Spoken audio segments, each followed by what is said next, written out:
ও গো দয়াল নানা জান, ও গো সরওয়ারে মদিনা, তোমার হোসেন হইল ওই যে কারবালা রওয়ানা। আসলেই কারবালা চলে যাবেন আর ফিরবেন না আমার হুসাইন, যার জন্য শায়ের লিখেছেন, তোমার হোসেন হইল ওই যে কারবালা রওয়ানা।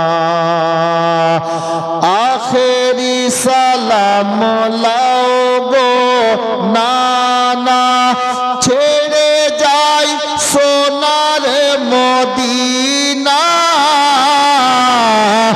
আখেরি সালাম লাও গো নানা, ছেড়ে যাই সোনার মদিনা।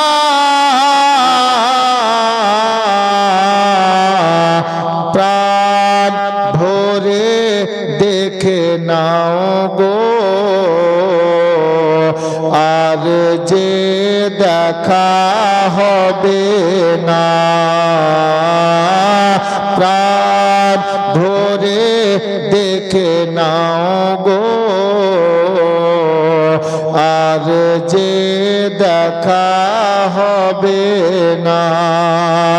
আমার নবী রওজাতে দাঁড়িয়ে হুসাইন সালাম দিচ্ছিলেন আর বলছিলেন, ইয়া রাসূলুল্লাহ, ভাই জান ইমাম হাসান, বড় ভাই, ভাই জান ইমাম হাসান ছিলেন আমার জানের জান।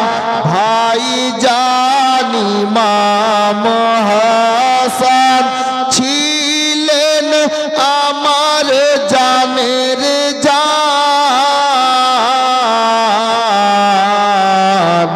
সে তো চলে গিয়াছে, ইয়াকা ভালো লাগে না। সে তো চলে গিয়াছে, ইয়াকা ভালো লাগে না। অত্র আলিপুর এলাকার জওয়ান ছেলেদেরকে বলবো, আমার হুসাইন নবীর রওজার জালি ধরে কি ওয়াদা করছেন সেটা কবি ছন্দে লিখছেন। দেখেন, ইয়া রাসূলুল্লাহ, দ্বীন ইসলামের খাতিরে বাতিল মিটাইবার তরে, ইসলামের খাতিরে কোরআন বাঁচাইবার তরে,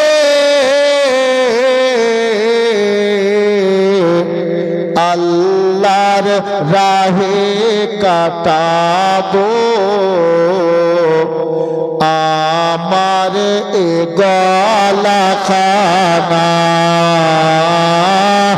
আল্লাহর রাহে কাটাবো আমার এ গলাখানা। ও গো দয়াল নানা জান, ও গো সরওয়ারে মদিনা।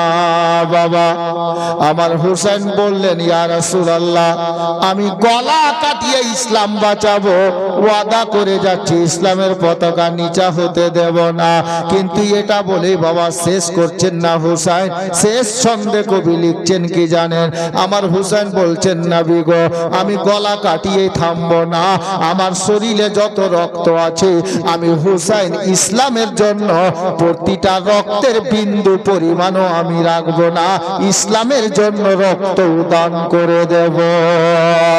এই বেরাদার, আমার হুসাইন বলছেন কি দেখেন, ও গো দয়াল নানা জান, ও গো সরওয়ারে মদিনা, তোমার হুসেন হইল ওই যে কারবালা রওয়ানা। ইয়া রাসূলুল্লাহ, জিন্দা করিব ইসলাম, হুসাইন বলছেন শেষ ছন্দ, জিন্দা করিব ইসলাম, ছাড়ব না আমি কোরআন, জিন্দা করিব ইসলাম, ছাড়ব না আমি কোরআন,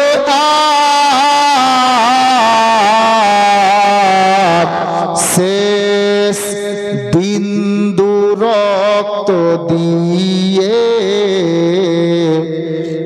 আমি করিব সাধনা, শেষ বিন্দু রক্ত দিয়ে আমি করিব সাধনা। ও গো দয়াল নানা জান, ও গো সরওয়ারে মদিনা। বেরাদার, শর্ট টাইমে বলেছিলাম 25 হিজরিতে দামেস্কে আমিরে মুআবিয়ার আওরস থেকে মাইসুন বিনতে নাজদাল কালবির পেট থেকে একটা ছেলের জন্ম হয়েছে। নামটা কি? কালকে বলেছিলাম, ইয়াজিদ নালাই। ইয়াজিদ দেখতে খুব মোটা সোটা ছিল। মাফ করবেন একটি কথা, আমাদের মধ্যে কিছু লোকের চেহারা খুব সাদা, কিছু লোক মিডিয়াম, কিছু লোকের চেহারা দেখবেন কালো। কিন্তু কসম খোদার, নিজের দিলে নিজের সিনায় হাত রেখে বলেন, যে লোকটার চেহারা একটু ময়লছা আছে, যাকে কালো বলি আমরা, ওর চেহারাকে আপনি দেখবেন ভালো করে, তো ওই চেহারাতেও একটা নূর আছে, দেখতে ভালো লাগে। কিন্তু এটা আমরা খারাপ বলার অধিকার আমাদের নেই, কারণ আল্লাহই বানিয়েছেন। কিন্তু কেতাব লেখক লিখছেন ইনাদের ব্যাপার আলাদা। ইয়াজিদের ব্যাপারে কেতাবে এসছে, ইয়াজিদ দেখতেই বদসুরত ছিল, খারাপ চেহারাওয়ালা ছিল। কারণ আলে নবীর কাতিল ওর কপালে লেখা ছিল, আওলাদে আলীর দুশ্মন। এই ইয়াজিদ শরীয়তে যেমন মদ পান করা হারাম, তারি পান করা নিষিদ্ধ, গাঁজা ভাং খাওয়া হারাম, সুদ ঘুষ হারাম, ওগুলোকে জায়েজ বলতো। মসজিদুল হারাম অর্থাৎ কাবা ঘরের বেহুরমাতি এই ইয়াজিদ করেছে। মসজিদে নববীতে ঘোড়া বাঁধিয়েছে এই ইয়াজিদ নালাই। এই গ্যাসু মোড়, এটা কো গ্যাসু মোড়ি আছে, চুপ করে থাক। হাজরাতে গেরামি, তো ইয়াজিদ দিনের পর দিন বড় হতে লাগলো। একটু চলেন দামেস্কে, যিনি বাদশাহ হয়ে খেলাফত নিয়ে আমিরুল মুমিনিন হিসাবে সিংহাসনে বসেছিলেন, ওনার নাম হযরতে সাইয়্যিদনা আমিরে মুআবিয়া। কাতিবে ওহি বলা হয়েছে ওনাকে। কাতিব মানে লেখক, যারা আর্টস করে বেড়ায় না, লিখে বেড়ায়, এদেরকে কাতিব বলে। কাতিব মানে লেখক, আর্টস করনে ওয়ালা। এক কাতিব উনাকে এজন্য বলা হয়, আল্লাহর নবীর প্রতি যখন কোরআন নাজিল হতো, কখনো একটি আয়াত, কখনো 5টি আয়াত, কখনো 2টা সূরা, 1টা সূরা যখন নাজিল হতো, তো আল্লাহর নবী সাহাবীদের মধ্যে বলতেন, এই আমার সাহাবীরা, আজকে এই আয়াতে কারিমা আল্লাহ নাজিল করেছেন আমার উপরে কোরআনের। তো আল্লাহর নবীর কাছ থেকে শুনে সাহাবীরা লিখে রাখতেন। কোথায়? কেউ গাছের ডালে লিখতো, কেউ হাড়ে লিখতো, কেউ পাথরে লিখতো, কেউ চামে লিখতো, যে যেমন পারতো লিখে রাখতো। তো ওই লেখক যিনারা ছিলেন ইনাদের মধ্যে একজন লেখক আমিরে মুয়াবিয়াও ছিলেন, উনিও লিখতেন, যার জন্য ওনাকে কাতিবে ওহী বলা হয়েছে। আমিরে মুয়াবিয়া রাদিয়াল্লাহু তাআলা আনহু উনি নিঃসন্দেহে একজন সাহাবীয়ে রাসূল, নবীর সাহাবী, আর দূর সম্পর্কের আমার নবী পাকের সম্পর্কে সম্বন্ধী হলেন, বুঝতে পারলেন, মানে সালা হলেন, যার জন্য আমিরে মুয়াবিয়াকে মুমিনদের মামাও বলা হয়েছে। জি, আমি একটু পরিষ্কার করে দিলাম এখানে। আমিরে মুয়াবিয়া রাদিয়াল্লাহু তাআলা আনহুর বয়স হয়ে গেছে, বয়স হয়ে গেছে কত, বয়স কত হয়েছে? প্রায় ৭৮ বছর, অনেকটাই বয়স, ৭৮ বয়স প্রায়। বেটা জওয়ান হয়েছে ইয়াজিদ, 25 হিজরিতে জন্ম, এটা 60 হিজরির ঘটনা। তাহলে 25 হিজরি থেকে 60 যদি আপনি গণনা করেন তাহলে ছেলেটার বয়স কত হলো? 35 বছর, মানে একদম জওয়ান লোক। ইয়াজিদ জওয়ান ছেলে। একদিন আমিরে মুয়াবিয়া বিছানায় খুব কম চলাফেরা করতে পারছেন, লাঠি নিয়ে চলছেন, বয়স্ক মানুষ। ইয়াজিদকে ডাক দিল, ইয়াজিদ। হ্যাঁ আব্বা বলেন। কাছে আই। ইয়াজিদকে ঘরে নিলেন পার্সোনালে, দিয়ে বলছেন, বেটা দেখ, এই যে তোর বাবা সিংহাসনে বসে আছে, চেয়ারে বসে আছে, এই বাড়ি ঘর অট্টালিকা যা ধন সম্পত্তি দেখছিস না, এটা তোর বাপ দাদার সম্পত্তি, পৈতৃক সম্পত্তি নয়। তাহলে বলে এটা হলো নবীর নাতি ইমাম হাসান হুসাইনের বাদাউলাত, উনাদের ওসিলা, উনারা দিয়েছেন বলে আমি বাদশা হয়ে আছি, এটা আমাদের না বাপ। খেলাফতনামা যেটা লেখা আছে, শর্তনামা, যে এই সিংহাসন আমি ইন্তেকালের পরে আবার ওনাদেরকে সঁপে দিতে হবে, ও এর মালিক ওনারা হবে, নবীর নাতিরা হবে। তো একটা কাজ কর বাবা। কি কাজ আব্বা? ইয়াজিদ বলছে, কি কাজ? বলে খাতা আর কলম আন। খাতা কলম আনা হলো। প্রথমে যেমন লিখতে হয়, প্রথমে সালাম লিখলেন। সালাম লিখে আমিরে মুয়াবিয়া বলছে আর ইয়াজিদ লিখছে। কি লিখালো? প্রথমে লিখালো, হুজুর প্রথমে আমার সালাম নেবেন, আসসালামু আলাইকুম ইয়া ইবনে আলী। হুজুর আল্লাহর কাছে দোয়া করছি, আলহামদুলিল্লাহ আপনি আল্লাহর হুকুমে ভালো আছেন এটা আশা করছি, আর আপনার দোয়ায় আল্লাহর হুকুমে আমিও ভালো আছি হুজুর। তবে হুজুর একটি কথা, আপনারা গেছেন এতদিন হলো এই দামেস্ক ছেড়ে, কুফা ছেড়ে, আর আমি ততদিন থেকে সিংহাসনের দায়িত্ব বহন করছি, চালাচ্ছি, তো আমার শারীরিক অবস্থা খুব একটা ভালো নেই হুজুর, তাই আপনাকে চিঠি লিখলাম।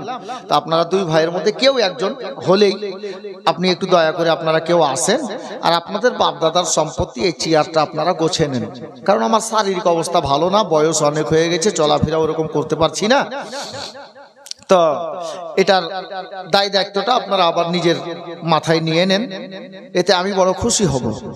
যেমন চিঠি লিখতে হয় লিখলেন, ইতি নিচে সিগনেচার করে দিলেন, সই করে দিলেন আমিরে মুয়াবিয়া। ইয়াজিদকে বলছে, ইয়াজিদ এই চিঠিটা নিয়ে যা, আর কাসিদের হাত দ্বারা, কাসিদ মানে পিয়ন, পিয়নকে কাসিদ বলে, কাসিদের হাত দ্বারাই চিঠিটা মদিনা পাঠিয়ে দে মা ফাতেমার ছেলের কাছে। প্রত্যেকটা লোকেরই ভাই বন্ধু থাকে, দোস্ত থাকে। ইয়াজিদের একটা বন্ধু ছিল যার নাম কেতাবে লেখা আছে মারওয়ান।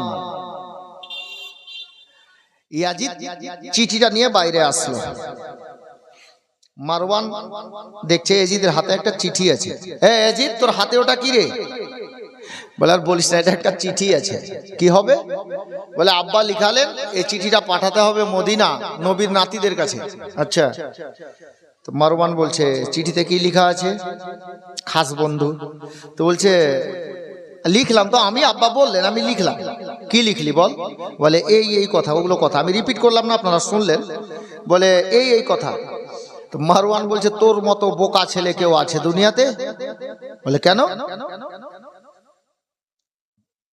খালা কথা বলি না, বসে যান, যেখানে জায়গা পাচ্ছেন বসে যান। বলে তোর মতো বোকা ছেলে কেউ আছে দুনিয়াতে? বলে কেন? বলে হ্যাঁ রে, তুই এই চিঠিটা মদিনা পাঠাবি, মা ফাতেমার ছেলে কেউ একটা আসবে আর এই সিংহাসন গোছে নিবে। আরে তোর বাবা আমিরে মুয়াবিয়া ইন্তেকাল করলে তুই বড় ছেলে, তুই তো ছেলে, তুই হবি গদ্দির মালিক, সিংহাসনের মালিক, তুই রাজা হবি। আর যদি নবীর নাতিরা চলে আসে কেউ, তাহলে তুই কি করবি? ভিক্ষা করে খাবি? দিল রস গুলে। ইয়াজিদ বলছে কথা তো ঠিক, কিন্তু ইয়াজিদ তো বোকা ছেলে। ইয়াজিদ বলছে আচ্ছা তাহলে কি করব? বলে চিঠি চিরে ফেলে দে। আর আব্বা যদি জিজ্ঞেস করে, তোর বাপকে গিয়ে বলবি, একদম জিন্দা মিথ্যা কথা বলছে দেখেন, বলছে তোর বাপকে গিয়ে বলবি যে আমি চিঠি পাঠিয়ে দিয়েছি, আসলো না তো আমি কি করব? কেমন খারাপ লোকের পরামর্শ খারাপই হয়। হ্যাঁ, ইয়াজিদ বলছে কথা ঠিকই বললি, বাপ তো আর দেখবে না যে চিঠি পাঠালাম কি পাঠালাম না, আমি খালি বলে দিব যে পাঠিয়েছি, আসলেন না তো আমি কি করব? চিঠিটাকে দিল, চিরে ফেলে দিল। একদিন দুদিন 5 দিন করতে করতে কিছুদিন কেটে গেল, না নবীর নাতিগণ কেউ আসলেন, না চিঠির কোনো জবাব আসলো। আরে জবাব কি করে আসবে, আর ওনারা আসবেন কি করে? চিঠি তো যায়নি। আবার একটা চিঠি লিখালো ইয়াজিদকে দিয়ে, আবার সেম কেস, চিরে ফেললো। কয়েকটা চিঠি অল্প দিনের মধ্যে ইয়াজিদকে দিয়ে লিখালেন কে? আমিরে মুয়াবিয়া। কোনো খবর আসলো না, রিপোর্ট আসলো না। কিন্তু একটা জিনিস মনে রাখবেন বাপ, আপনি যত বড় মাস্টার হন আর ডাক্তার হন, আপনি কেমন ছেলে কেউ জানুক আর না জানুক, আপনার মা আর আপনার বাবা কিন্তু জানে। কারণ ছোট্ট থেকে মানুষ করেছে, আপনার মন কেমন কি চাইতো ওটা বাপ আর মা ভালো বুঝে। দুনিয়ার কোনো মানুষ বুঝুক আর না বুঝুক। ইয়াজিদের বাবা আমিরে মুয়াবিয়া লোকটা কিন্তু চালাকও ছিল। উনি চিন্তা করলেন কোথাও তো একটা কিছু ঘটছে, বেটা তো আমার, আমি বুঝতে পারছি এখানে কিছু ডুপ্লিকেট হচ্ছে, জাল হচ্ছে, চিটিংবাজ হচ্ছে। আমিরে মুয়াবিয়া আর বেটাকে ডাকলো না। প্রত্যেকটা লোকের একটা খাস লোক হয়, আমি একটু আগেই বললাম। আমিরে মুয়াবিয়ার একটা খুব কাছের লোক ছিল। ওই লোকটাকে, যাকে ডান হাত বললেই চলে, ওই লোকটাকে ডাকলেন। ঘরের দরজা বন্ধ করো। বন্ধ হলো। আমিরে মুয়াবিয়া রাদিয়াল্লাহু তাআলা আনহু চিঠি লিখালেন। ওই চিঠিগুলোর মতোই চিঠিটা লিখালেন। আর চিঠিতে এটাও লিখে দিলেন, উল্লেখ করে বলে, হুজুর কয়েকটা চিঠি লিখেছি, আপনার কাছে গেছে কিনা জানি না, তবে এটা চিঠি লিখলাম। চিঠি পাওয়া মাত্রে দেরি করবেন না, যত তাড়াতাড়ি সম্ভব মদিনা থেকে কুফাতে আসার চেষ্টা করবেন, দামেস্কে আসার চেষ্টা করবেন। কারণ আমার শারীরিক অবস্থা ভালো নেই, অসুস্থ হয়ে গেছি, বিছানায় পড়ে গেছি, বয়স অনেকটা হয়ে গেছে, নিঃশ্বাসের বিশ্বাস নেই। এই বলে চিঠি লিখে বাবা নিজের খাস লোকটাকে, ইয়াজিদের বাবা আমিরে মুয়াবিয়া বললেন, এ আমার খাস লোক, শোনো চিঠিটা নিয়ে যাও, তবে ইয়াজিদের হাতে যেন চিঠি না পড়ে, লুকিয়ে চুরিয়ে পার্সোনাল ভাবে একটা কাসিদকে দিয়ে, মানে পিয়নকে দিয়ে চিঠিটা সোনার মদিনা পাঠিয়ে দাও। আমি ওয়াদায় আবদ্ধ থাকতে চাই না। বাবারা ভাইরা, কপালে যা লেখা আছে সেটাই ঘটবে, তার থেকে বেশি কিছু হবে না। চিঠি নিয়ে আমিরে মুয়াবিয়ার খাস লোক বেরোচ্ছে, বাড়ির মেন গেটে বেরিয়ে যাবে। আর এহেন অবস্থায় ইয়াজিদ নালায়েক নিজের খাস বন্ধু মারওয়ানকে নিয়ে বাহির থেকে ঘুরতে ঘুরতে বাড়িতে ঢুকছে। রাস্তায় দেখা লোকটার হাতে চিঠি ছিল। যেমন ইয়াজিদকে দেখে যে চিঠিটা ডানবাম করে লুকানোর চেষ্টা করেছেন, মারওয়ানের নজর পড়ে গেছে। বলছে, ইয়াজিদ রে, দেখ তোর বাপের খাস লোক তোকে দেখে কিছু লুকাচ্ছে। লোকটাকে কাছে ডাকলো, হে আব্বার খাস লোক, বলো তোমার হাতে কি আছে, কি লুকাচ্ছ? বলে, কিছু না, তুমি যাও, আমার কাজ আমাকে করতে দাও। ইয়াজিদ বলল, না, তুমি কি লুকাচ্ছ আমাকে দেখাও, বলো ওটা কি আছে। তখন ওই লোকটা বলতে লাগলো, আর তো লুকানোর কিছু নেই বাপ, কারণ ওটা বাদশারই বেটা, আমিরে মুয়াবিয়ারই ছেলে, যার জন্য লোকটা বলতে বাধ্য হয়ে গেল। বলল, ইয়াজিদ রে, এটা একটা চিঠি আছে, তোর বাবা লিখিয়েছে, চিঠিটা যাবে সোনার মদিনায় নবীর নাতিদের নিকটে। আল্লাহু আকবার কবিরা। ইয়াজিদের বন্ধু মারওয়ান বলল, ইয়াজিদ দেখছিস কেমন ধোঁকাবাজ লোক। বলে, কেন গো?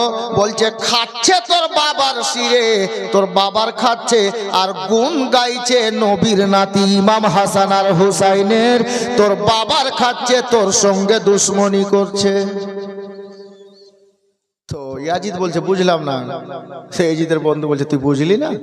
বলে, না। হ্যাঁ রে, তোর সঙ্গে দুশ্মনী করছে না, এই চিঠিটা যদি তোর থেকে লুকিয়ে পাঠিয়ে দেয় তো নবীর নাতিরা কেউ আসবে আর তোর সিংহাসন যাবে, তুই কি করবি? তুই তো রাস্তার ফকির হয়ে যাবি। সব প্রপার্টির মালিক নবীর নাতি হয়ে যাবে। কথা তো ঠিকই। তাহলে এর সঙ্গে কি করা যায়?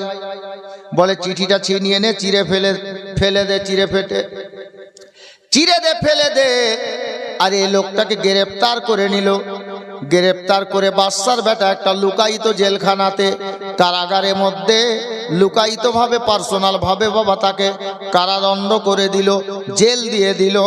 মুআজ্জাজ ও মোহতারাম, লোকের জেল হয়, শাস্তি হয় কতদিনের জন্য? কেউ 7 দিনে ছুটে, কেউ 1 মাসে ছুটে, কেউ 3 মাসে ছুটে, কেউ 6 মাসে ছুটে। যার যেমন কেস হয় তেমন তার শাস্তি হয়। ইয়াজিদ মালিক আমিরে মুআবিয়ার খাস লোকটাকে জেল দিল। আর জেলের মধ্যে ভরার টাইমে জিজ্ঞাসা করা হলো এই লোকটার শাস্তি কতদিন? বলে দিল এই লোকটাকে অতদিন জেলখানার মধ্যে থাকতে হবে যতদিন পর্যন্ত আমিরে মুআবিয়া দুনিয়া থেকে ইন্তেকাল না করেছে। চিহ্ন মেরে দিল। লোকটাকে জেলখানায় বন্দি। 1 দিন 2 দিন করতে করতে 1 মাস 2 মাস করতে করতে কয়েক মাস চলে গেল। আমিরে মুআবিয়া চিন্তা করেন, খোদা আগে চিঠি লিখলাম, ছেলে পাঠালো কিনা জানি না, তবে শেষ চিঠি যেটা লিখালাম এ চিঠিও গেল আর আমার লোকটাও গেল। কোথায় গেল আল্লাহ তুমি ভালো জানো। চিঠির উত্তরও এলো না, ইমাম হাসনাইন কারিমাইনও এলেন না, আর আমার লোকটা যে গেল লোকটাও আর পেলাম না। পাবে কি করে? ওকে তো লুকিয়ে জেলখানায় ভরা আছে। লোকটাও অসুস্থ হয়ে গেলেন বেশি। হঠাৎ করে বিছানায় শুয়ে শুয়ে একদিন আমিরে মুআবিয়া নিজের ছেলে ইয়াজিদকে ডাক দিল, এই ইয়াজিদ কাছে আয় রে। ইয়াজিদ কাছে আসলো, সামনে বসিয়ে নিয়ে আমিরে মুআবিয়া বলছেন, বেটা ইয়াজিদ একটা কথা মনে রাখবি, চিঠিগুলো পাঠিয়েছি, আমার ইমাম হাসনাইন কারিমাইন কেউ আসলেন না। যদি কোনো দিন চলে আসে রে বেটা, তাহলে এই সিংহাসনটা তাদের হাতে তুমি সঁপে দিও, আল্লাহ ও রাসূল এতে খুশি হয়ে যাবে। আর যদি না আসে তাহলে একটা কথা মনে রাখবি রে বেটা, ঈদ পরব যখন আসবে, কুরবানি যখন আসবে, ঈদুল ফিত্র যখন চলে আসবে, নিজের ছেলে মেয়ের জন্য জামা কাপড় পরে কিনবি রে। আমার নবীর নাতি ইমাম হাসনাইন কারিমাইনের ছেলে মেয়ের জন্য কিছু জামা কাপড় কিনে সোনার মদিনায় পাঠিয়ে দিস। এই ইয়াজিদ, আর শুধু সেটা করবি না রে, মাঝে মধ্যে কিছু খাবার দাবার, কিছু টাকা পয়সা উটে করে, ঘোড়াই করে, বোঝাই করে দিয়ে আমার নবীর নাতিদের নিকটে মদিনা পাঠিয়ে দিস। এই কথা বলে দিয়ে বাবা অল্প দিনের মধ্যে হঠাৎ করে দামেস্ক শহরে এলান হয়ে গেল, আমার বিশ্ব নবীর একজন সাহাবী হযরতে আমিরে মুআবিয়া রাদিয়াল্লাহু তাআলা আনহু ইন্তেকাল করেছে।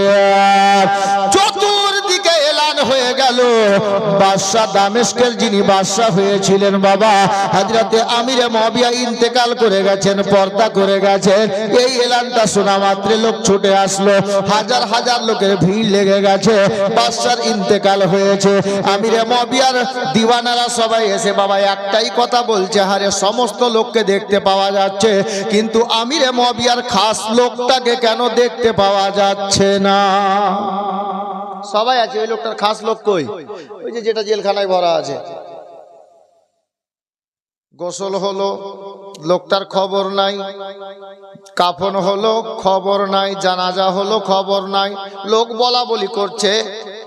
ইতিমধ্যে কিছু জ্ঞানী ব্যক্তি বলল, তখন এখনকার মতো মোবাইল ছিল না বা টেলিফোন ছিল না, গাড়ি বড় বড় গাড়ি ছিল না, এরোপ্লেন ছিল না।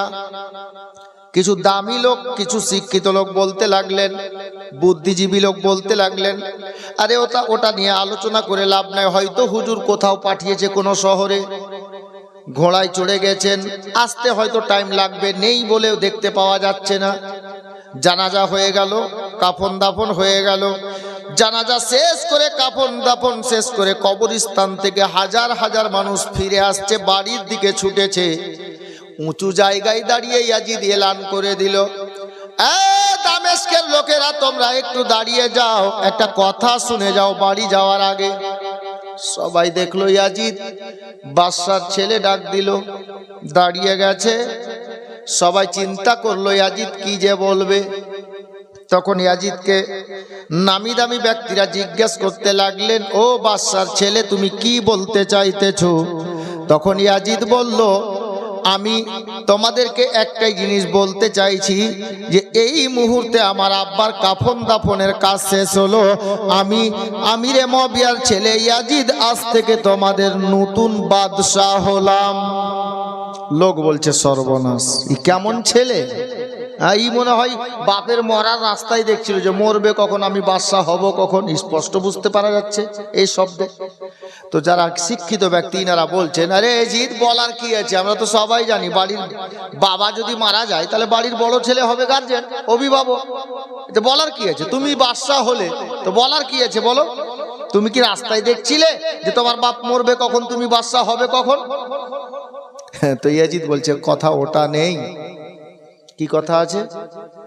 ওই জন্য তো দাঁড় করলাম। তাহলে বলো কথাটা।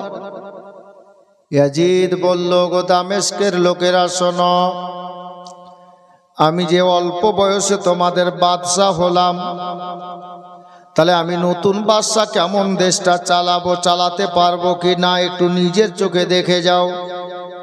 কি দেখবো রে? বলে শোনো, আমি বাদশাহ হিসাবে ঘোষণা দিচ্ছি, আমার খেলাফ যদি কেউ চলে তার কি পরিণতি হতে পারে, কি অবস্থা হতে পারে। যার জন্য ইয়াজিদ একটা লোককে চোখের ইশারা করে বলল, লোকটাকে নিয়ে আয়। জেলখানায় গেল, জেলখানার তালাটা যেমনই খুলেছে বাবা, লোকটাকে বলছে, এবার চলো জেলখানা থেকে বেরিয়ে যাও। ওই লোকটা জেলখানা থেকে বেরোচ্ছে, গেটে এসেছে, আর লোকটার জবান দিয়ে বেরোচ্ছে, ইন্না লিল্লাহি ওয়া ইন্না ইলাইহি রাজিউন। জেলখানার দারোগা বলছে, ওগো ভাই, তোমাকে জেলখানা থেকে মুক্তি করা হচ্ছে, জেলখানা থেকে বের করা হচ্ছে, তুমি এই টাইমে এই সময়ে কমপক্ষে আলহামদুলিল্লাহ পড়া উচিত ছিল, আল্লাহর শুকরিয়া আদায় করা দরকার ছিল, তুমি ইন্না লিল্লাহ শরীফটা কেন পাঠ করলে?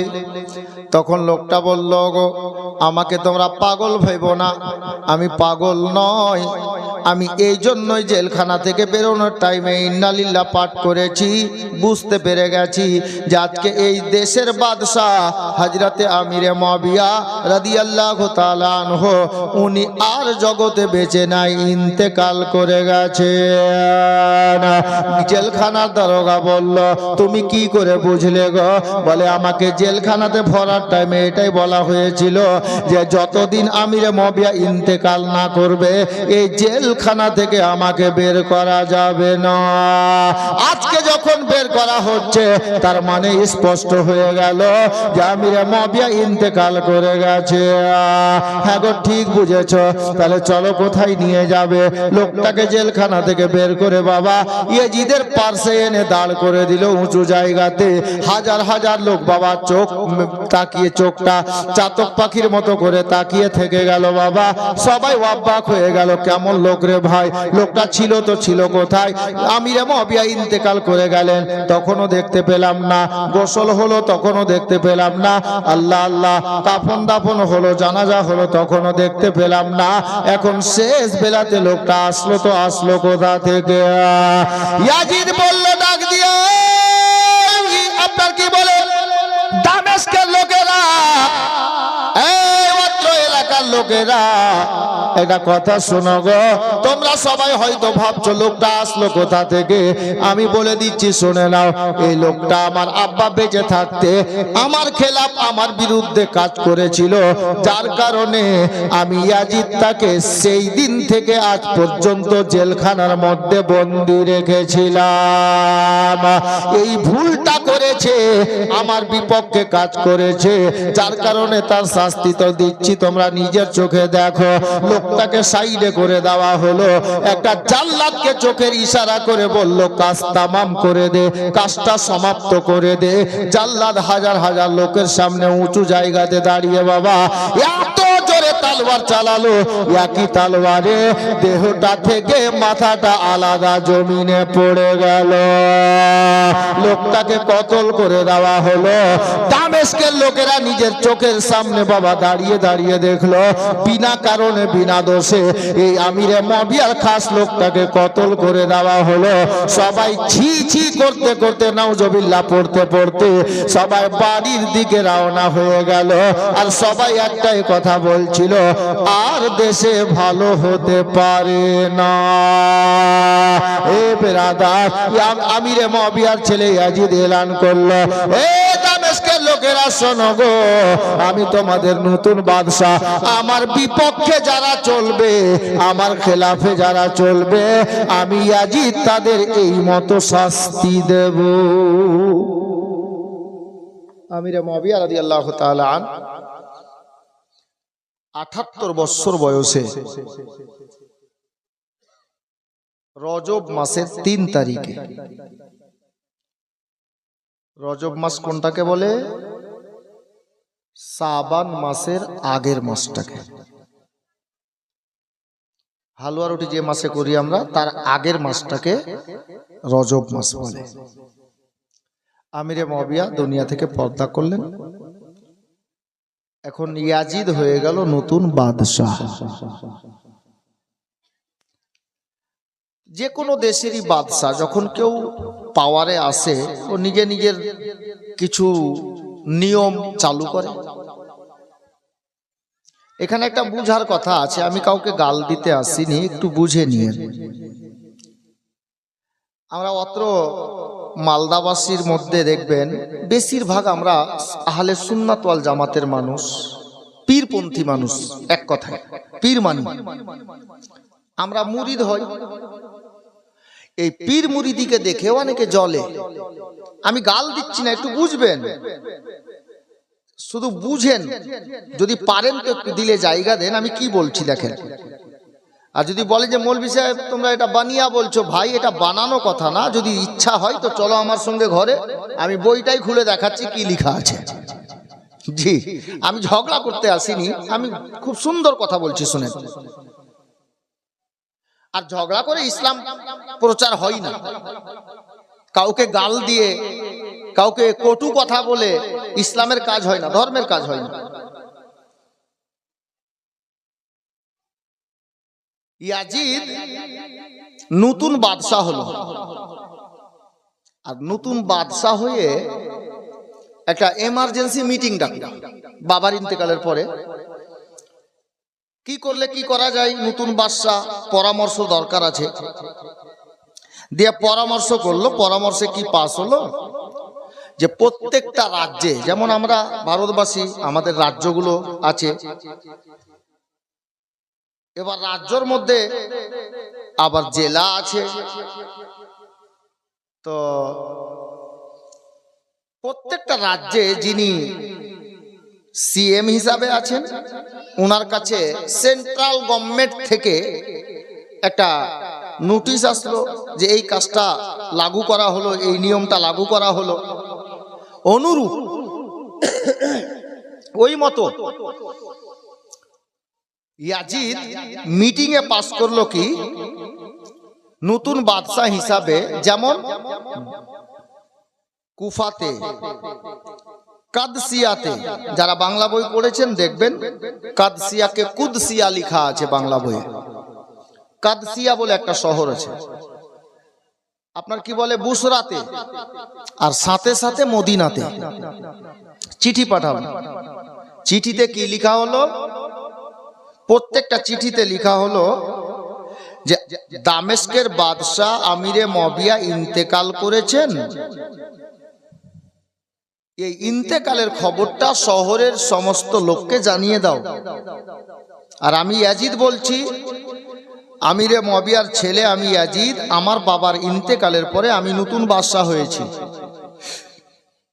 আমার হুকুম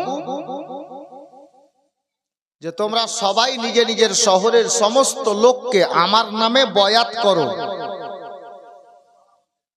বয়াত করো মানে মুরিদ করো। কে বলছে? ইয়াজিদ চিঠিতে লিখছে, মুরিদ করতে বলছে কে? ইয়াজিদ। এই কথা লিখে লিখে চিঠি পাঠানো হলো শহরগুলোতে, কিন্তু মদিনাতে যে চিঠিটা পাঠানো হয়েছে এই চিঠিটাতে একটু আলাদা লেখা আছে। এইটুকু তো লেখা আছেই। ওই চিঠিতে কি লেখা আছে? কয়েকটা কথা বেশি লেখা আছে। তখন বর্তমানে চিঠিটা যখন পাঠানো হয়, যিনি মদিনাতে গভর্নর হিসাবে ছিলেন, সিএম হিসাবে ছিলেন, ওনার নাম কিতাবে লেখা আছে ওলিদ বিন উকবা। ওলিদ বিন উকবাকে চিঠি লিখলো, এই মদিনার গভর্নর, আমি ইয়াজিদ বলছি, আমার বাবা ইন্তেকাল করে গেছেন আমিরে মুয়াবিয়া, আমি এখন তোমাদের নতুন বাদশাহ। আমার বাবার ইন্তেকালের খবরটা গোটা মদিনাবাসীকে শুনিয়ে দাও, জানিয়ে দাও, আর পূর্ণ মদিনাবাসীর লোককে আমার নামে বয়াত করো, মানে মুরিদ করো। আর এদের মধ্যে, মদিনার সমস্ত লোকের মধ্যে 3টা লোককে আগে মুরিদ করো। খাস করছে, উল্লেখ করছে। কোন 3টা লোক? নাম লিখছে। 1 নম্বরে হুসাইন ইবনে আলী, আলীর বেটা হুসাইনকে। 2 নম্বরে আব্দুল্লাহ ইবনে জুবাইর, অর্থাৎ জুবাইরের বেটা আব্দুল্লাহকে। 3 নম্বরে আব্দুল্লাহ ইবনে উমার, অর্থাৎ উমারের বেটা আব্দুল্লাহকে। এই 3টা লোককে আগে মুরিদ করো। আর এরা যদি মুরিদ হতে না বলে দেয়, মুরিদ না হতে চায়, দরকার পড়লে গলা কেটে নাও। কে লিখছে? ইয়াজিদ। দরকার পড়লে গলা কেটে নাও। আর তা যদি তুমি না করো, প্রয়োজন হলে আমি ইয়াজিদ যুদ্ধের ঘোষণাও করে দিতে পারি। চিঠিতে লিখে দিল স্পষ্ট। চিঠি লিখে ইয়াজিদ নিজের সিল মোহর মেরে দিয়ে চিঠি পাঠিয়ে দিল মদিনাতে। বেরাদার, বাবারা, ভাইরা, মা বোনেরা, চিঠিখানা বাবা পিয়ন নিয়ে মদিনায় গভর্নর হাউসে পৌঁছে গেল। ওলিদ বিন উকবা চিঠি হাতে পেল। আর চিঠিখানা হাতে পেয়ে বাবা ওলিদ বিন উকবার যেমন পায়ের তলা থেকে মাটি সরে যায়, ওই মতো অবস্থা হয়ে গেছে। এখন আমি করব তো করব কি? কিন্তু বাবা কেতাব লেখক লিখেছেন, ওই চিঠির সাথে সাথে, পিয়নের সাথে সাথে দামেস্ক শহর থেকে ইয়াজিদের খাস বন্ধু মারওয়ান পর্যন্ত মদিনাতে চলে এসছে। বাবারা, ভাইরা, এখন মারওয়ান বলল, হে ওলিদ বিন উকবা, এটা সরকারি হুকুম আছে, সরকারি আইন আছে, একে অমান্য করা যাবে না। নবীর নাতি হুসাইনকে ডেকে পাঠাও আর তাকে বয়াত তলব করো, তাকে মুরিদ হওয়ার কথা বলো। যদি মুরিদ হয়ে যায় ভালো কথা, আর যদি মুরিদ না হয় ইয়াজিদের হুকুম অনুযায়ী তুমি কাজ আরম্ভ করো। সরকারি অর্ডার বাবা, আর কিছু করার নাই। এটা দুপুর বেলার ঘটনা। হযরতে গেরামি ওলিদ বিন উকবা নামক লোকটি সরকারি 2টা লোককে, কর্মচারীকে, যাকে আমরা এখন সিভিক ভলেন্টিয়ারও বলতে পারি, পুলিশও বলতে পারি, এই মতো 2টা সৈন্যকে বাবা পাঠিয়ে দিল আমার হুসাইন পাকের বাড়িতে, মা ফাতেমার বেটার ঘরে। আল্লাহু আকবার কবীরা। মা ফাতেমার লালের বাড়ি দরজাতে গিয়ে বাহির থেকে আওয়াজ দিল, আমার হুসাইন ইবনে আলী দরজা খুলে যেমনই দাঁড়িয়েছেন বাবা, ওনারা আমার ইমাম হুসাইনকে সালাম জানালেন। আরে বাবা, তোরা কে আছিস রে? তারা বলল, হুজুর, আমরা হলাম সরকারি কর্মচারী, ওলিদ বিন উকবার দরবার থেকে এসেছি। আমার হুসাইন বললেন, কি খবর বলো? তারা বলল, হুজুর গো, আপনাকে ওলিদ বিন উকবা তলব করেছেন, আপনাকে গভর্নর হাউসে ডেকেছেন, তাই আপনাকে ডাকতে এসেছি। আমার হুসাইন নাবির অল্প টাইমের মধ্যে মাথায় একটা কথা জেগে গেল, বাবা আল্লাহ আল্লাহ, জীবনে কোনোদিন আমি হুসাইনকে ওয়ালিদ বিন উকবা ডাকেনি, আজকে ডেকে পাঠিয়েছে, নিশ্চয়ই কোনো কারণ আছে, এমনি ডাকতে পারে না। যার কারণে আমার হুসাইন চিন্তা করলেন একা যাওয়া হয়তো ঠিক হবে না, যার কারণে আমার হুসাইন বললেন এই সরকারি কর্মচারীরা তোমরা এখন যাও, আমি একটু পরে আসছি। আল্লাহু আকবার কাবীরা, সৈন্যগুলো চলে গেল। বাবা আমার হুসাইন কাউকে কিছু না বলে 20-22টা সৈন্য সামন্ত নিজের 10 বন্ধুকে কাছে ডাকলেন। ওই মদিনা শহরের মধ্যে থেকে বাবা আল্লাহর নবীর দিওয়ানারা আমার হুসাইনের সামনে হাজির হয়েছেন। হুজুর কি করতে হবে, কেন ডাকা হলো বলেন।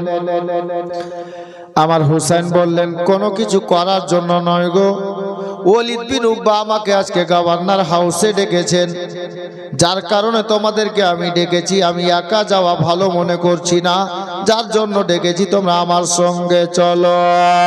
তারা বলল ওগো নবীর নাতি হুসাইন, মা ফাতেমার লাগতে জিগার শুনুন, দরকার পড়লে নবীর মহাব্বতে আপনার প্রেমে ইসলামের জন্য আমরা নিজের গলা কাটিয়ে দিতে রাজি আছি, আপনি চুল পরিমাণে চিন্তা করবেন না হুজুর, চলেন আমরা আপনার সাথে আছি।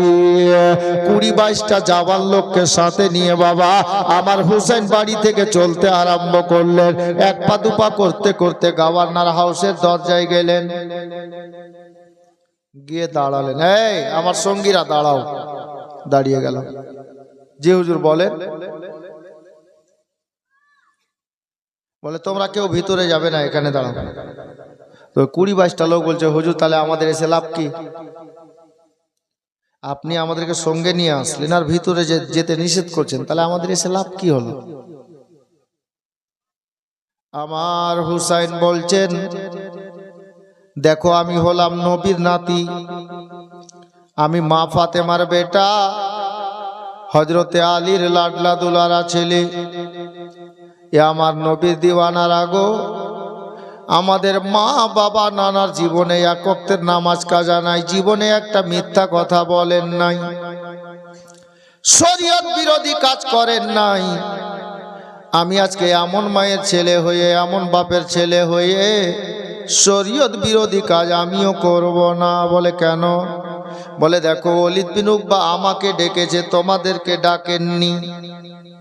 আর যদি কোনো পার্সোনাল কথা থাকে তোমরা সঙ্গে থাকলে হয়তো আমাকে বলবে না, হতে পারে, কিন্তু তোমাদেরকে যদি নিয়ে যাই তাহলে এটা আমার অন্যায় হবে, ভুল হবে। তোমরা এখানে দাঁড়াও, আমি ভিতরে যাচ্ছি, তবে একটা কথা মনে রাখবে। কি কথা? বলে আমার দিওয়ানারা শোনো গো, আমি যতক্ষণ পর্যন্ত ভিতর থেকে বাইরে না আসবো, ঝড় তুফান আসলেও তোমরা এই জায়গাটা ছাড়বে না, এই জায়গায় গেটে তোমরা দাঁড়িয়ে থাকো। তবে হ্যাঁ, আমি ভিতরে যাওয়ার পরে তোমরা এখানে দাঁড়িয়ে দাঁড়িয়ে আমি হুসাইনের কণ্ঠস্বরটা যদি জোরে জোরে শুনতে পাও, আমি চিৎকার করে কথা বলছি, তাহলে কোনো বাধা বিঘ্ন তোমরা মানবে না, তোমরা সবাই ভিতরে চলে আসবে, আমি হুসাইন অর্ডার দিয়ে যাচ্ছি। দুরকমই খুলে বলে দিলেন, ঠিক আছে হুজুর আপনি যান। আমার হুসাইন ঢুকলেন। ওয়ালিদ বিন উকবা যেমনই দেখেছেন মা ফাতেমার বেটা চলে আসলেন, সিংহাসন থেকে উঠে গেলেন, দাঁড়িয়ে গেলেন, দাঁড়িয়ে গিয়ে বলছে ওগো নবীর নাতি, ওগো মা ফাতেমার নয়নমণি, আসুন বসুন। আমার হুসাইন বলছেন ওয়ালিদ বিন উকবা শোনো গো, আমার বসার টাইম নাই গো, আমাকে ডাকা হয়েছে কেন তা একটু বলো। ওয়ালিদ বিন উকবা বলতে লাগলো ওগো নবীর নাতি, আমি আর কি করব, এটা সরকারি হুকুম। এই দেখেন আমার হাতে একটা চিঠি এসেছে, এই চিঠিটা যেমন তেমন চিঠি না গো, চিঠিটা এসেছে দামেস্ক শহর থেকে। আর এই চিঠিতে কি লেখা আছে জানেন হুজুর? বলে কি লেখা আছে?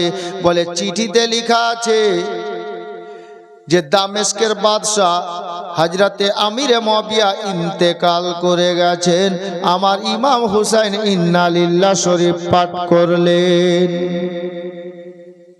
আর কি বলে হুজুর, মন তো চাইছে না, কিন্তু সরকারি হুকুম বলতে হবে।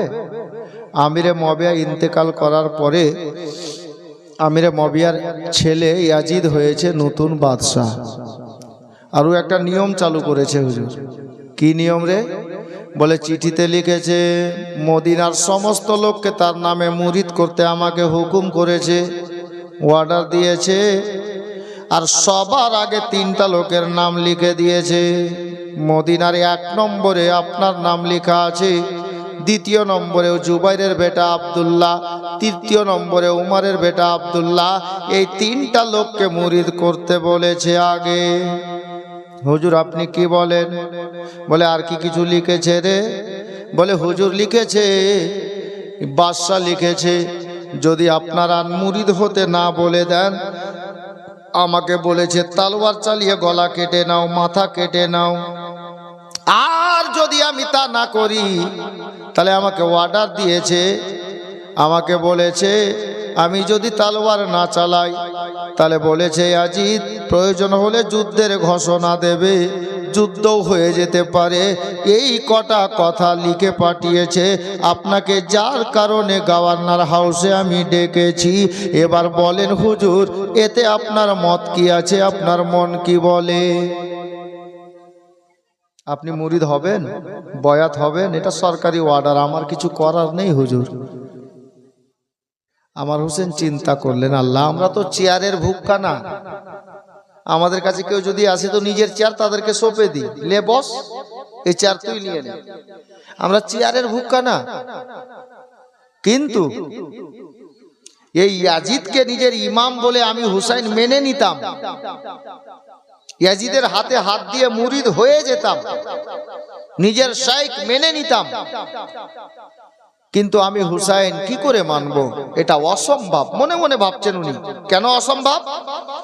এই জন্যই অসম্ভব যে আমাদের বাপের, আমাদের মায়ের, আমাদের নানা নানির জীবনে 1 ওয়াক্তের নামাজ কাজা হয়নি, জীবনে মিথ্যা বলেনি। আর ইয়াজিদ এমন একটা ছেলে 5 ওয়াক্তের নামাজ তো দূরের কথা, যে জুমাও পড়ে না, নবীর সুন্নত মুখে দাড়ি রাখে না, সদা সর্বদা মিথ্যা কথা বলে, শরীয়তে যেগুলো হারাম আছে ওটা কেউ জায়েজ বলে। এমন একটা দুষ্ট দুরাচার লোকের হাতে, শরীয়ত বিরোধী লোকের হাতে আমি কি করে হাত দিব? কি করে মুরিদ হব? তাকে কি করে আমি নিজের ইমাম বানাবো? অসম্ভব। আমার হোসেনের ব্রেন বলছে, এখন যদি ডাইরেক্ট বলি যে না, লোকটা যদি ভালো হতো, নামাজি হতো, পরেজগার হতো, তো আমি মুরিদ হয়ে যেতাম, অসুবিধা কি ছিল? তাকেই ইমাম বানাতাম। কিন্তু লোকটা এত খারাপ লোক, এর পিছনে আমি কি করে ইক্তেদা করব? এটা সম্ভব নয়। কিন্তু এখন যদি ডাইরেক্ট বলি যে না আমি মুরিদ হব না, কিন্তু চিঠিতে কি লেখা আছে? যদি মুরিদ হতে না বলে দেয়, ইনকার করে দেয়, তলোয়ার চালিয়ে দাও, গলা কেটে নাও। আর তা যদি ওয়ালিদ বিন উকবা না করে, তো ইয়াজিদ লিখেছে প্রয়োজনে যুদ্ধের ঘোষণাও করতে পারি। আমার হুসাইন চিন্তা করে ফয়সালা নিলেন। কি বলে? ওয়ালিদ বিন উকবা শোনো। হ্যাঁ বলুন। ওয়ালিদ বিন উকবাকে বললেন, আমার হুসাইন দেখো ওয়ালিদ বিন উকবা, আমি এই গভর্নর হাউসে একা এসেছি, আমার বাড়িতে জওয়ান জওয়ান ছেলে আছে, মেয়ে আছে, জওয়ান ভাতিজা আছে, আমার ভাই আছে, স্ত্রী আছে, ছেলে মেয়ে আরো অনেকে আছে। আমি একা এর ফয়সালা নেব তো নেব কি করে? আমাকে একটু সময় দাও, বাড়ি যাব, সবাইকে নিয়ে বসবো, আলোচনা করব। আলোচনার মাধ্যমে যেটা ফয়সালা হবে, ইয়াজিদকে নিজের ইমাম বানাবো কিনা, ইয়াজিদের হাতে হাত দিয়ে মুরিদ হব কিনা, আমি এটা খবর তোমাকে পরে জানিয়ে দেব। ওয়ালিদ বিন উকবা বলছে, ঠিক আছে হুজুর, তাহলে আপনি যান। আর যেমনই যান বলেছে, তখন ওই যে পাশে মারওয়ান ইয়াজিদের বন্ধু এসেছে, ও বসেছিল। জয় ওয়ালিদ বিন উকবা, আমার হুসেন 2-4 কদম চলে যায়। ওয়ালিদ বিন উকবা, এটা তুমি কি করলে? তলোয়ার বের করো, হুসেনের গলা কেটে নাও। আমার হুসেনকে শুনিয়ে বলছে। তো হুসাইন দাঁড়িয়ে গেলেন। কে বললো রে? তো মারওয়ান, যেমনই আমার হুসেন দাঁড়িয়েছেন, মারওয়ান এবার শুরু করেছে কি জানেন? উল্টো পাল্টো ভাষায় হযরত ইমাম হোসেনের আব্বা মাওলা আলীকে গালাগালি করতে লাগলো, কটু কথা, খারাপ ভাষা প্রয়োগ করতে লাগলো। নাউজুবিল্লাহি মিন জালিক। হযরত ইমাম হোসেন তখনও কিচ্ছু বলেননি, চুপচাপ বসে শুনছেন, দাঁড়িয়ে শুনছেন। দেখতে পাওয়া গেল আমার হোসেনের সঙ্গে লোকটা কথা বলছে, এরকম গালাগালি করছে, আর নাক পরিষ্কার করতে লাগলো ওই মারওয়ান। নাক কোন হাতে পরিষ্কার করে? বাম হাতে। তো ওই লোকটা নিজের নাক পরিষ্কার করছে ডান হাতে। আমার হোসেন বলছেন নাউজুবিল্লাহ, আমি এমন একটা লোকের সামনে দাঁড়িয়ে কথা বলছি যে লোকটা নিজের নাকটাও পরিষ্কার কোন হাতে করতে হয় ওটাও জানে না। নাউজুবিল্লাহ, ছি। আমার হুসাইন ইবনে আলী রাদিয়াল্লাহু তাআলা আন চুপচাপ উল্টাপাল্টা বলতে থাকলো। আমার হুসাইন বেরিয়ে চলে এলেন। এই যে 20-22টা লোক গেটের বাইরে দাঁড়িয়ে ছিল হুসাইনের, ইনারা বলছেন হুজুর কি ব্যাপার, কি হলো, মন কেন খারাপ দেখাচ্ছে? আল্লাহ আল্লাহ। আমার হুসাইন বললেন, এই আমার নানার দিওয়ানারা শোনো গো, অন্য কিছু হয়নি, আসল কথাকে গোপন রাখলেন। আর উনি বললেন, এ আমার নানার দিওয়ানারা, একটা খবর পেলাম যে খবরটা খুব ভালো না। কি খবর হুজুর? বলে শোনো তোমরা, দামেস্কের বাদশা আমিরুল মুমিনিন খলিফাতুল মুসলিমিন হযরতে আমিরে মুআবিয়া রাদিয়াল্লাহু তাআলা আনহু উনার ইন্তেকাল হয়ে গেছে, এই জন্য মনটা খারাপ দেখাচ্ছে। এইটুকু বলে বাবা সবাইকে নিয়ে বাড়ি গেলেন, সবাই নিজের নিজের বাড়ি চলে গেলেন। আমার হোসেন বাড়িতে গেলেন, কাউকে কোনো কথা না, শুধু মাথায় একটাই কথা ভাসছে, আল্লাহ আমি করব তো করব কি? এত বড় কথা লিখে পাঠিয়েছে এজিদ নালায়েক।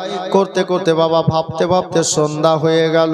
যেমনই সন্ধ্যা হয়েছে বাবা, আবার গভর্নর হাউস থেকে সরকারি লোক দুটা পাঠিয়ে দিয়েছে, ওয়ালিদ বিন উকবা।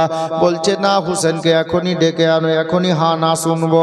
এ বেরাদার, আমার হুসাইন ইবনে আলী রাদিয়াল্লাহু তাআলা আনহু সন্ধ্যাবেলাতে সরকারি লোক দুটোকে বলল, ও সরকারি লোকেরা, যাও ওয়ালিদ বিন উকবাকে গিয়ে বলবে যে আমি হুসাইন আজকে রাতের সময় চাইছি, সকাল হতে হতে খবর পেয়ে যাবে যে আমি হুসাইন এজিদকে নিজের ইমাম বানাবো কিনা, নিজের পীর হিসাবে মানবো কিনা, নিজের হাতটা তার হাতে দিয়ে বিক্রি হব কিনা। সরকারি লোক দুটো এলো, আমার ইমাম হুসাইনের খবরটা এনে ওয়ালিদ বিন উকবাকে দিল। ওয়ালিদ বিন উকবা একই বাক্যে মেনে গেল যে রাত তো হয়ে গেছে, সকাল হলে খবর হবে, একটাই রাতের ব্যাপার, তাহলে ঠিক আছে থাক, মেনে গেল। এবার রাত হলো বাবা, মনের দুঃখ মনে নিয়ে আমার হুসাইন মসজিদে নববীতে নামাজে এশা আদায় করার জন্য গেলেন।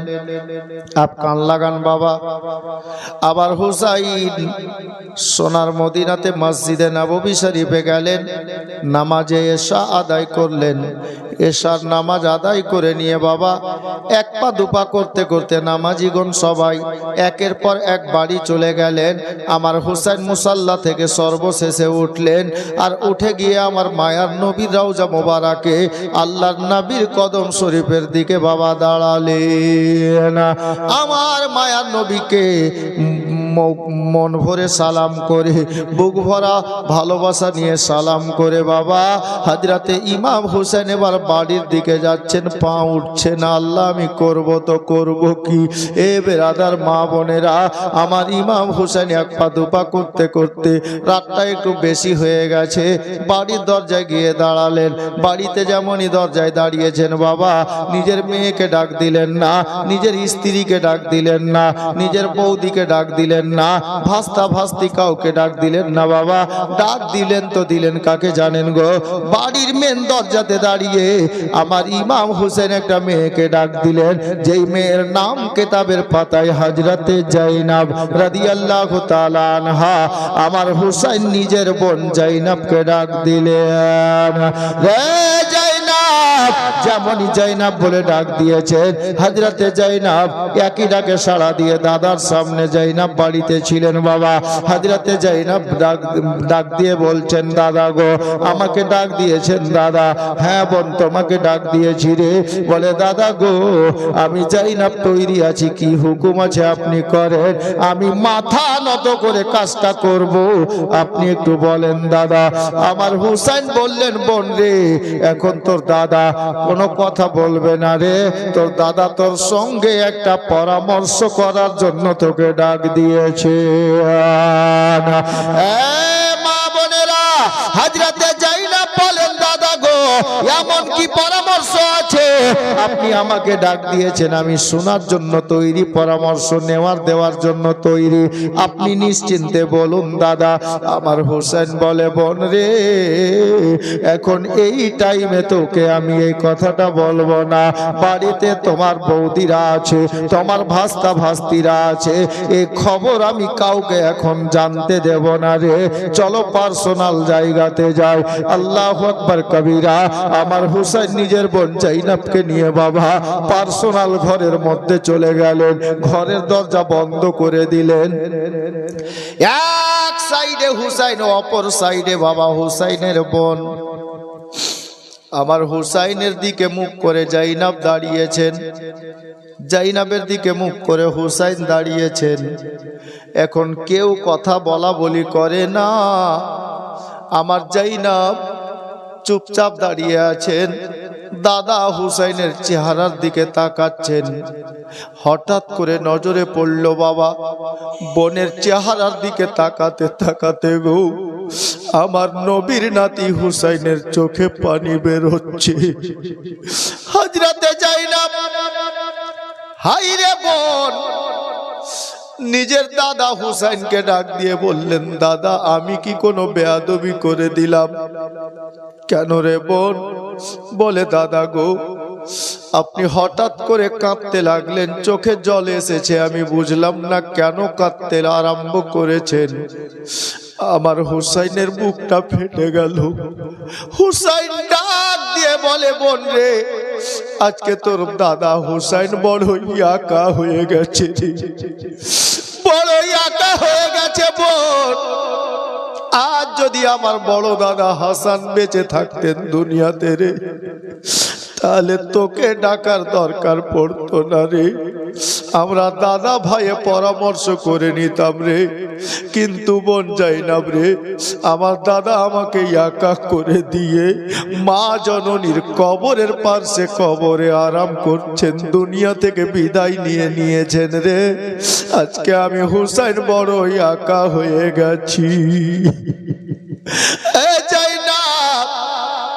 আমার দাদার সঙ্গে আমি একসঙ্গে নবী পাকের রওজাতে যেতাম, মায়ের কবরের কাছে যেতাম, নামাজে যেতাম, তাহাজ্জুদ পড়তে মসজিদে যেতাম। বোন জাইনাব জানিস রে, ছোট্টবেলা থেকে আমরা দুই ভাই নানার দরবারে নানার কাছে একসঙ্গে যেতাম।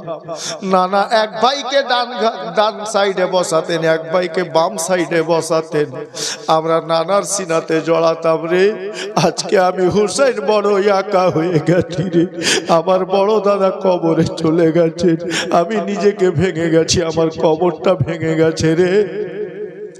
এ জাইনাব, আজকে আমি তোমাকে ডাক দিয়েছি একটা পরামর্শ করব বলে। আমার হুসাইনের বোন জাইনাব বললেন, দাদা পরামর্শটা কি বলেন? হযরতে জাইনাবকে ঘটনাটা খুলে বললেন, এ বোন জাইনাব, এখন আমি করব তো করব কি রে? ইয়াজিদ এই চিঠিটা পাঠিয়েছে গভর্নর হাউসে, চিঠিতে এই কথাগুলো লেখা আছে রে, আমি কি করব বুঝতে পারছি না। আমার হুসাইন ইবনে আলীকে তিনার বোন বললেন, দাদা কি বলতে চাইছেন স্পষ্ট করে বলেন। হুসাইন বললেন, এ বোন জাইনাব, পরামর্শ হলো এটা যে আমি আর এই সোনার মদিনাতে থাকবো না রে, আমরা সোনার মদিনা ছেড়ে অন্য কোথাও চলে যাব। জাইনাব বললেন, দাদা যাবেন কোথায়? একটু খেয়াল করেন, দাদা আর বোনের পরামর্শ চলছে।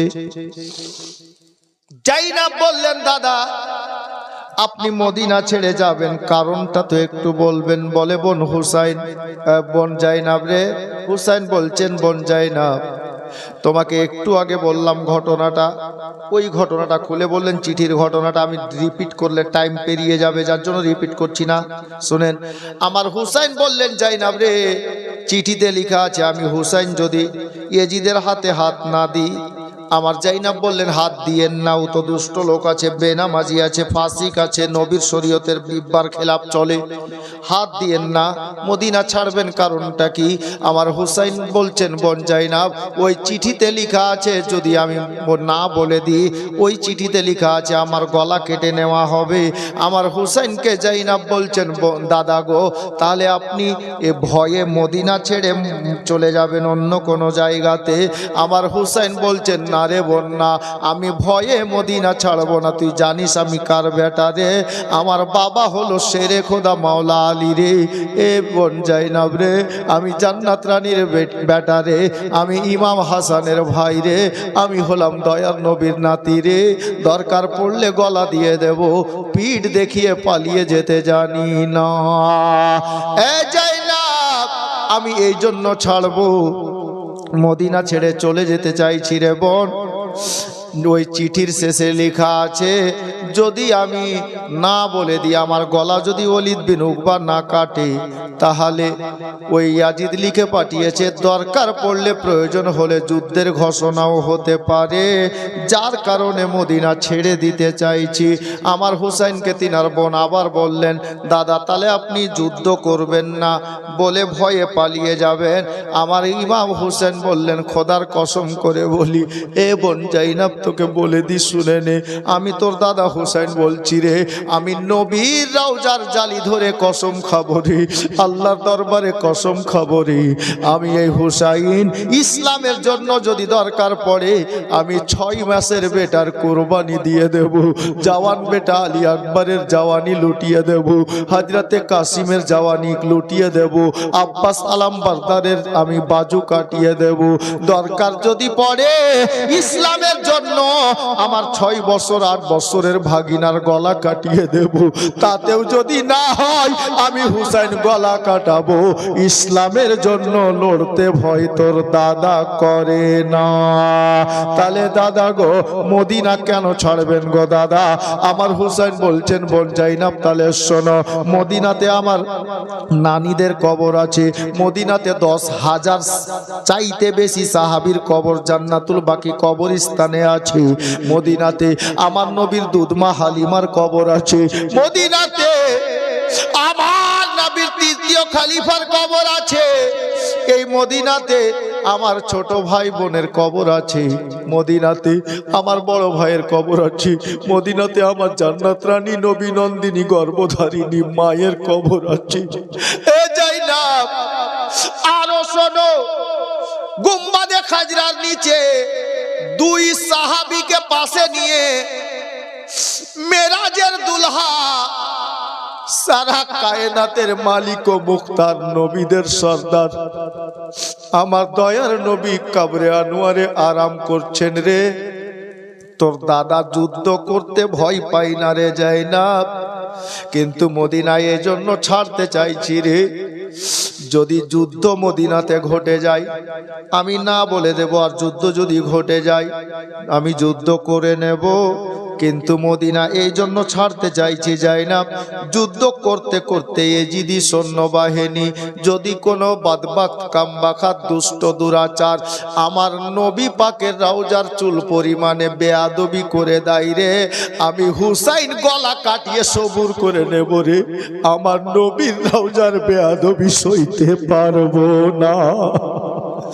এ জাইনাব আমার মায়ের কবরের বেয়াদবি যদি করে দেয় আমি হুসাইন মায়ের কবরের বেয়াদবি সইতে পারবো না, ভাইয়ের কবরের বেয়াদবি সইতে পারবো না, মামার কবরের বেয়াদবি সইতে পারবো না, ছোট ভাই বোনের কবরের বেয়াদবি সইতে পারবো না, এই জন্য মদিনা ছেড়ে দেব।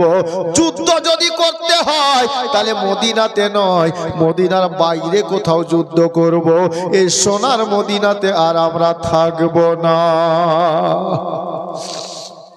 বাবা আমার জাইনাব বলছেন দাদা ঠিক আছে, এই জন্য মদিনা ছাড়বেন তো? ঠিক আছে,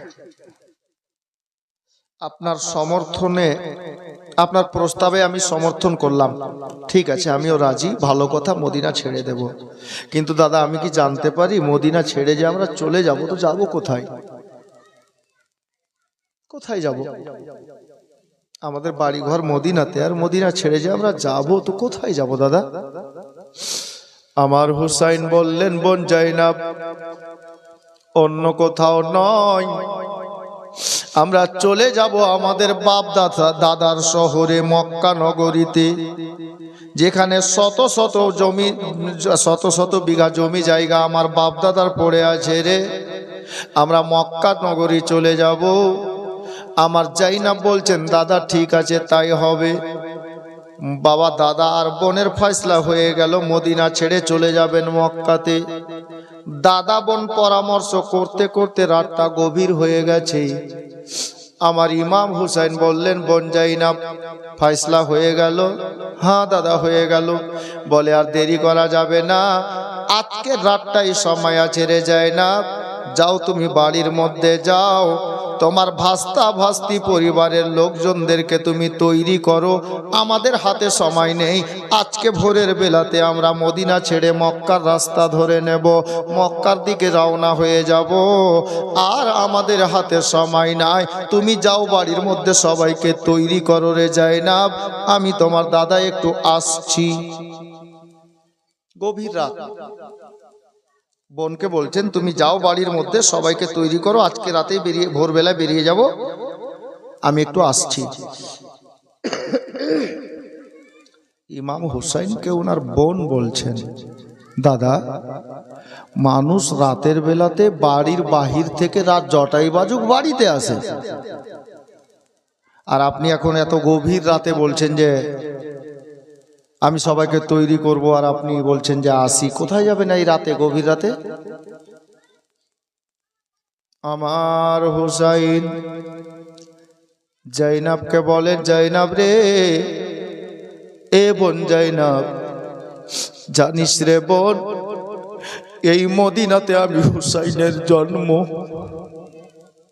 এই মদিনাতে আমার জন্ম, এই মদিনাতে আমার দয়ার নবীর গুম্বাদে খাজরা। সারা পৃথিবীর কোন লোক যদি একবার মদিনাতে চলে আসে রে, আর জীবনে বাড়ি ফিরে যাওয়ার মন তার করে না। আর আমি হোসাইন আজকে মদিনাতে জন্ম নিয়ে মদিনা ছেড়ে চলে যাব মক্কাতে, জানি না ফিরে আসবো কিনা। জাইনাব রে, আমার দয়ার নবীর রওজাতে আমি এই নির্জন রাত্রিতে যাব, আর একা দাঁড়িয়ে মন ভরে প্রাণ ভরে আমার মায়ার নবীকে আমি সালাম জানাবো। জাইনাব, আমি দয়াল নানা জানের দরবারে যাব, আর মন ভরে প্রাণ ভরে জীবনের শেষ সালামটা একবার জানাবো রে। আমি নানার রওজা মোবারকে একটু হাজিরি দিতে যাব। যাও বোন, তুমি বাড়িতে যাও, সবাইকে তৈরি করো রে, আমি আমার নানা জানকে সে সালামটা জানিয়ে আসি।